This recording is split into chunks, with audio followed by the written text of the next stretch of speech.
Hello and welcome to Comic Culture. I'm Terrence Dollard, a professor in the Department of Mass Communication at the University of North Carolina at Pembroke. My guests today are Eisner Hall of Famers Wendy and Richard Pini. Welcome to Comic Culture.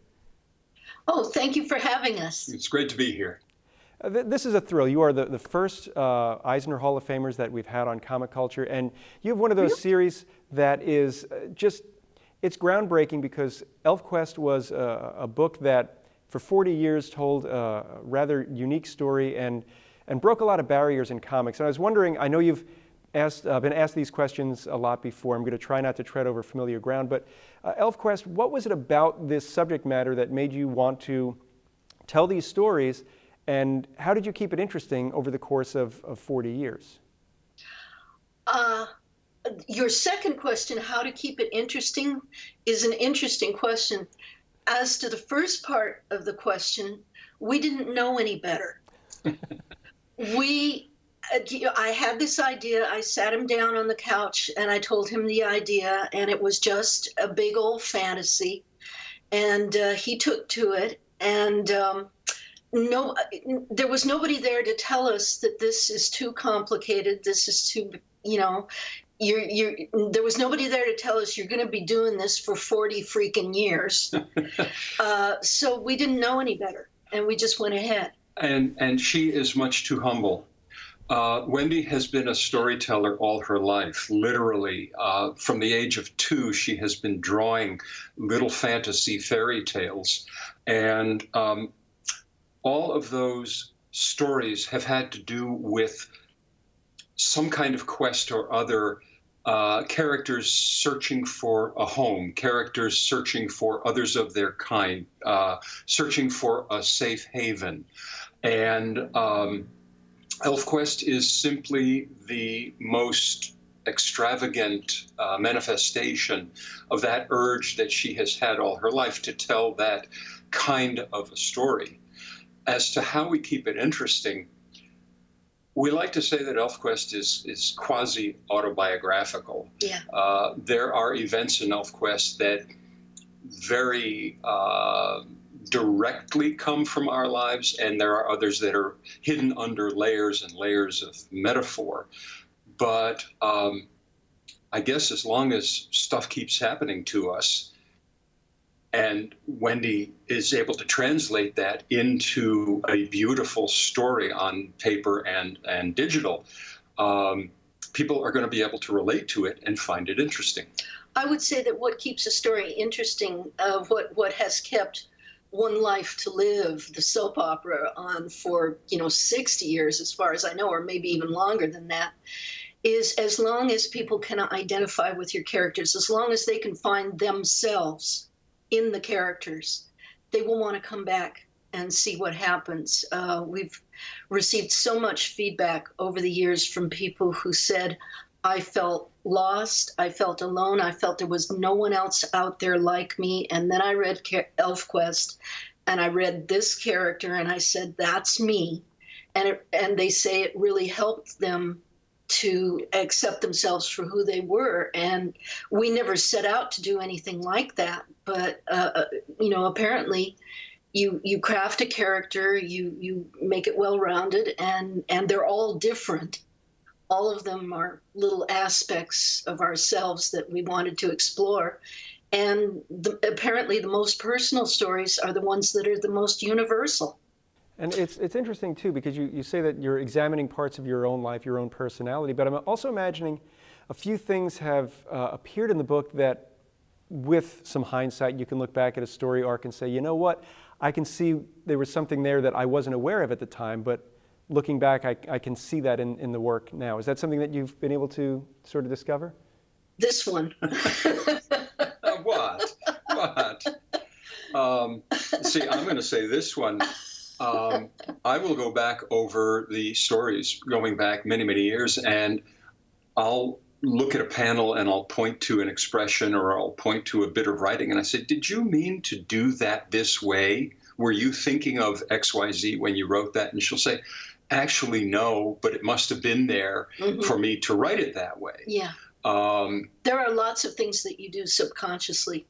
And when you've done something for this long, I mean, there's a lot that will come out, whether it is overt or hidden, and you won't see it until later.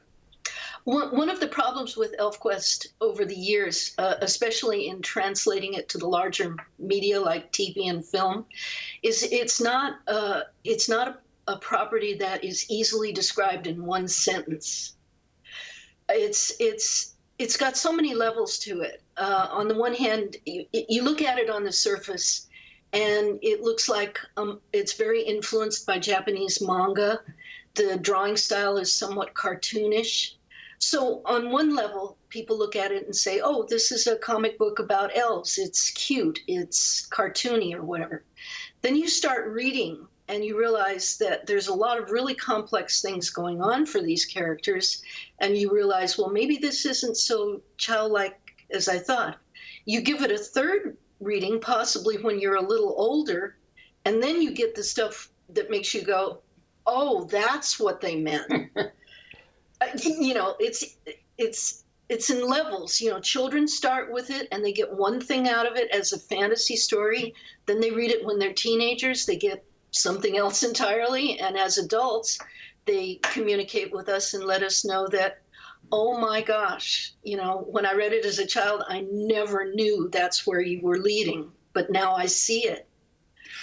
Plus, we've been doing it for more than 40 years, so we ourselves have grown. We have evolved. A lot of life has happened to us. Wendy's skills at writing, scripting, drawing have evolved.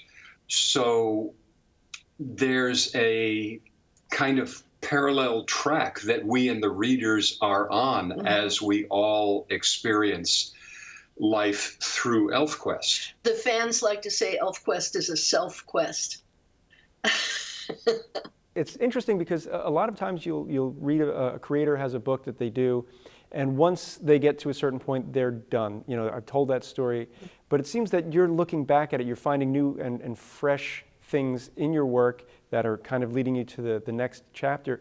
And you mentioned fans, and one of the things I've noticed is that, well, you do a lot of conventions, you engage in a lot of panels with fans, and it seems that that engagement is important to you as it is important to them. So I'm wondering, is that a strategy that you have, or is it just because you love what you're doing and you love the fans and they love what you're doing and they love you?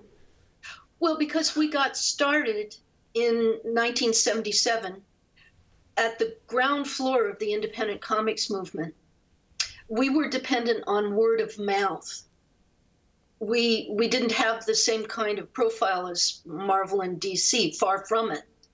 So the comic shops were just starting to rise in the country, and the blessed retailers started publicizing Elfquest by word of mouth to people who would come in shopping in the stores, and particularly to girls and women. Our audience has always been a little bit more, it's almost half and half, but it skews a little bit more towards women. So one of the things Elfquest did was to bring in a female readership that comics had never seen before back in those days. We've been going to conventions separately before we even met, and since we met and got married, for a long, long time, since the late 1960s. And conventions are wonderful venues for creative and communal chaos. People go to them because they know that that's the one place where there are a lot of other people just like them, if not exactly like them, at least in spirit. When Elfquest began taking off in the late 1970s, and we began going to conventions as representatives of Elfquest as opposed to simply fans ourselves, the feedback that, again, a different kind of word of mouth that we got directly was incredible to us. We weren't aware that such energy existed around something particularly that we ourselves were doing. we have carried that feeling with us to the present day. We love meeting the fans in person. We love hearing what they say on social media or in emails or even paper letters. Some of them still write. Well, it's tremendously helpful too, because it lets us know how well they're following the story. If it lets us know whether we're communicating exactly what we intended, and particularly the experience of doing Final Quest, which wraps up a huge story arc. I was particularly concerned, can we keep the fans with us as we do these sudden, surprising switches and changes with characters and reveal things that we had been building up to but hadn't revealed yet? Are they going to stay with us with some of the surprises we're going to lay on them? And the feedback we got as each issue of the series came out let us know that they were with us. They were very nervous. They could sense something was coming. But I think you were more nervous. Oh, of course I was. I was like, ugh. I'm there right alongside, and I'm watching this evolve and grow, and watching the artwork and so on and so forth. And it's gorgeous and it's beautiful, and the writing is very, very heartfelt and honest. And I'm saying, look, they're going to love it. They're going to love it. They may react with shock, but they're going to love it. And every time an issue would come out, we'd get the feedback, and yes, they did. They didn't expect this. They were surprised by it. They were dismayed by it, but they were never, except for one or two, they were never not with us. Not with us. Yeah. So and we demand a lot of our readers. I mean, no other comic series has gone on for 40 years with a single story arc that we've demanded that fans follow. Nowadays, it's regular for a comic series to last maybe 8 issues, and then they reboot the whole thing, including the origin of the title character. I mean, how many origin stories has Spider-Man had, or Batman? And we've never done that. We've never done any kind of a reboot in all these years. And the one thing I would say is it's pioneering what you were doing as well, because you were self-publishing as you first got started.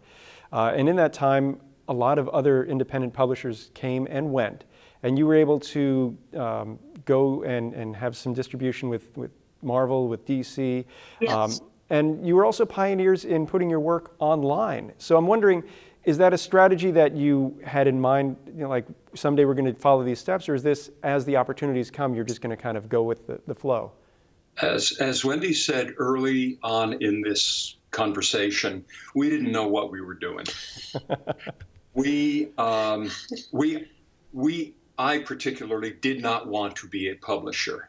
I had no idea what that involved.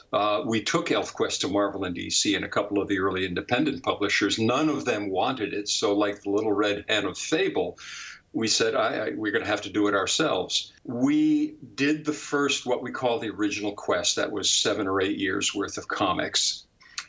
And in a wonderful stroke of irony, Marvel, after we were finished with that first chapter, came to us and said, can we please reprint the series for our Epic Creator-Own line? And I love irony. And I said, well, of course you can. And to interject, the Epic line was Marvel's demonstration of awareness that independent comics were an audience that they could tap into that they hadn't been aware of before. Even more so than that, these comics were distributed onto newsstands. Elfquest in its original incarnation only went to the direct sales comic shops, which were and continue to be wonderful, but newsstand was a whole different world. We gained a whole new audience. Yeah. We've always said we're independent, we're not isolated. We love being in control. We love still owning the property after 40 plus years, but we can't do everything. We're 2 people.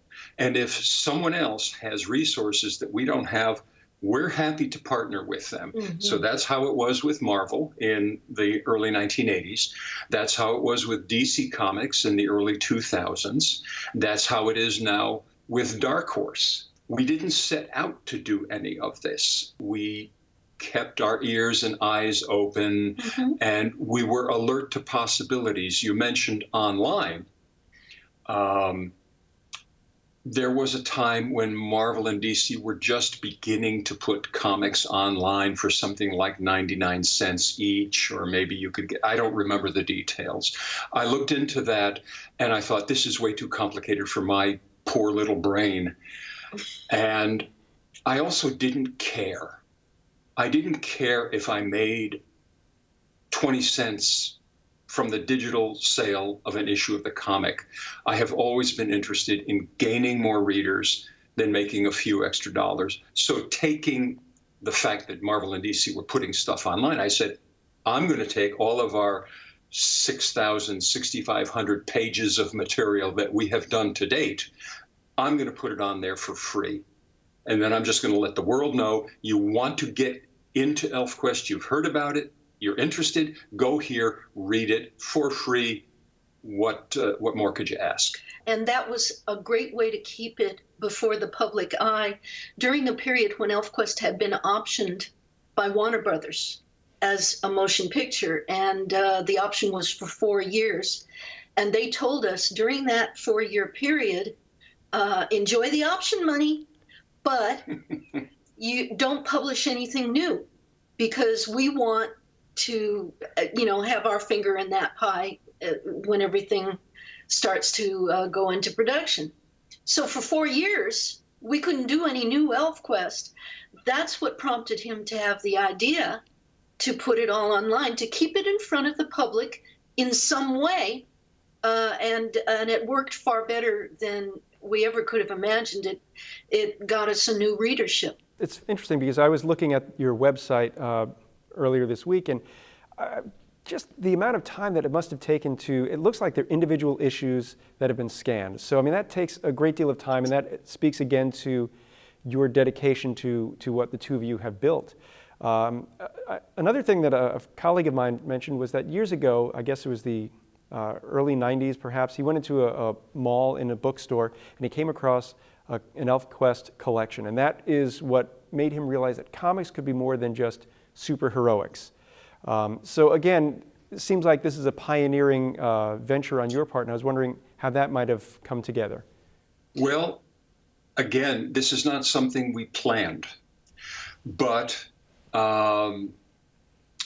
once the original series of Elfquest was about, I'd say halfway through its run, we were approached by a publisher of books, and they said, we'd like to take this material, which appeared in black and white, the artwork is in black and white, and we'd like to have you color it, and we'd like to collect a bunch of issues between covers and see if it will sell in bookstores rather than simply comics shops. I think their role model was the albums that were quite common in Europe.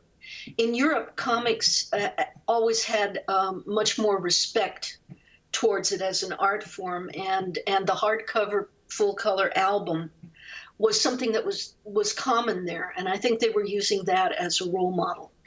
I don't know this, but it makes sense. Anyway, they took the first 5 issues of the original series, and Wendy colored stats of the artwork. They bound it between covers, and they got distribution to Barnes and Noble and what were some others, Walden Books of the time, and Borders and Brentano's. These are all names, except for one that are long gone.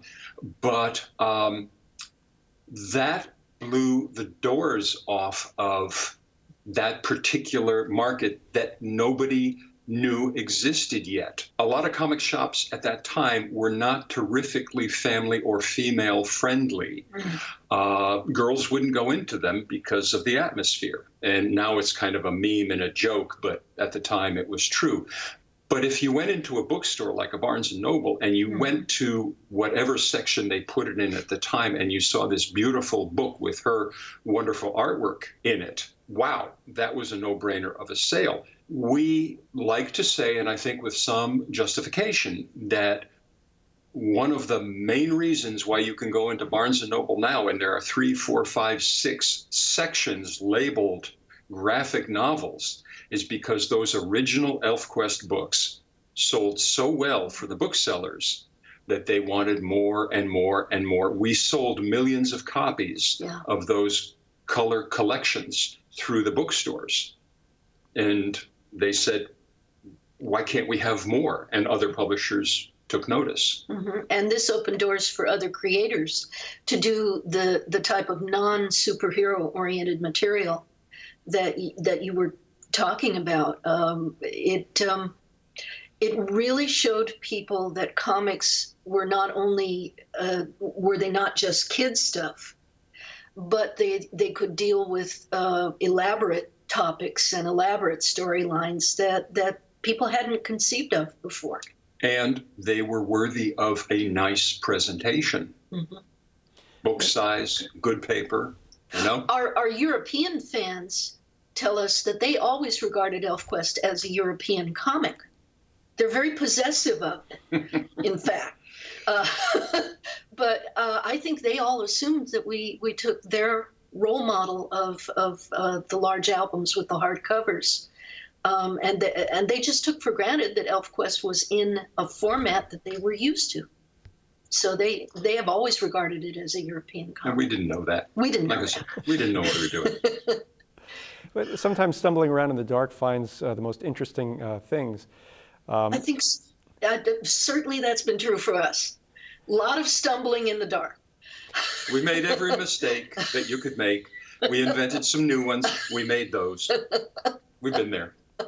But I did want to ask, Wendy, when you started doing sequential art to the work that you're doing now, I'm just wondering, what sort of progress do you think you've made? I mean, obviously, we all improve as we do things more, but I'm just wondering what tricks, what techniques you may have learned that have made your work that much better.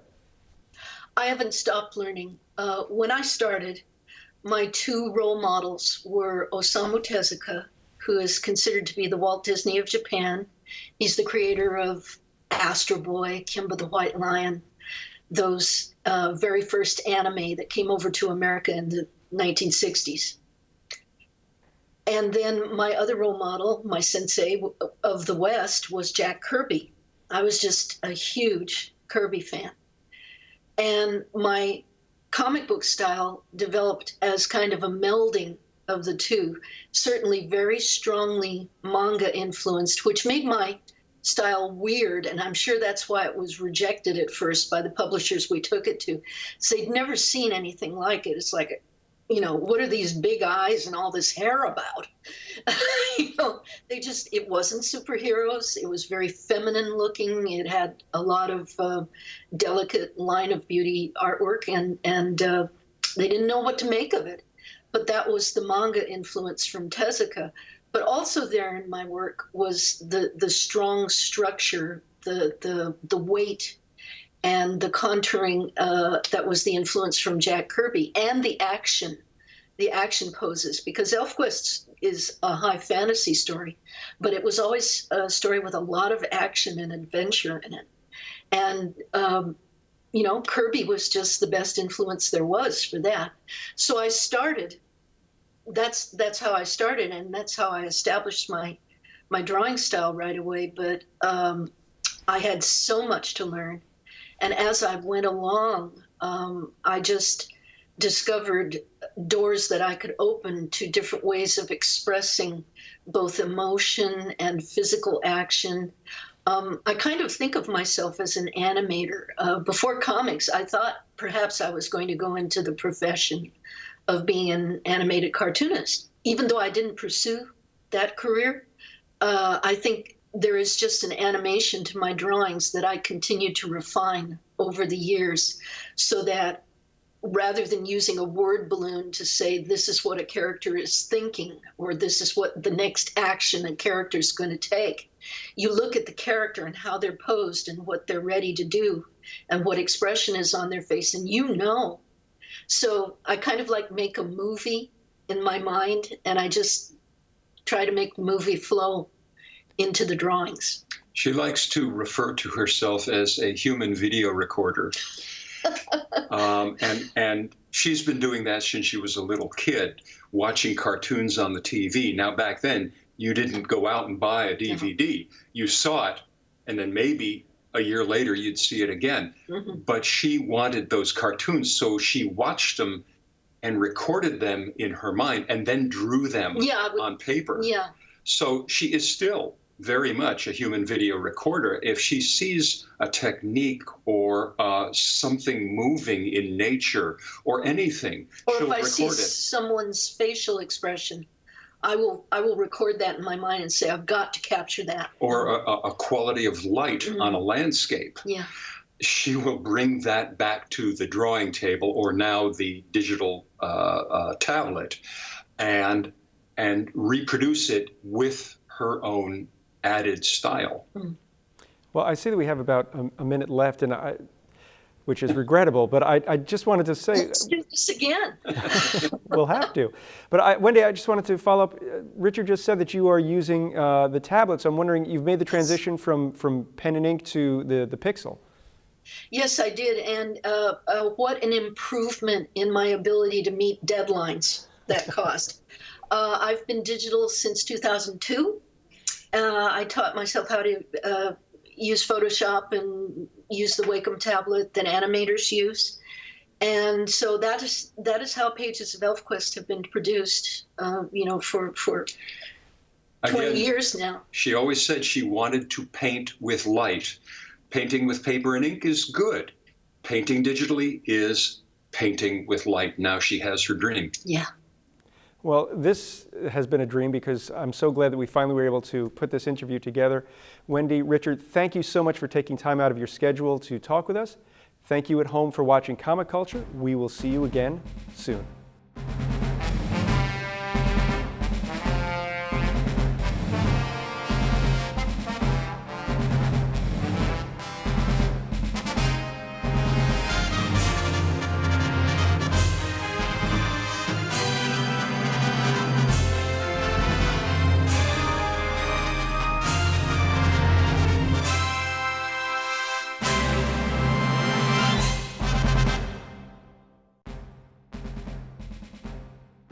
Comic Culture is a production of the Department of Mass Communication at the University of North Carolina at Pembroke.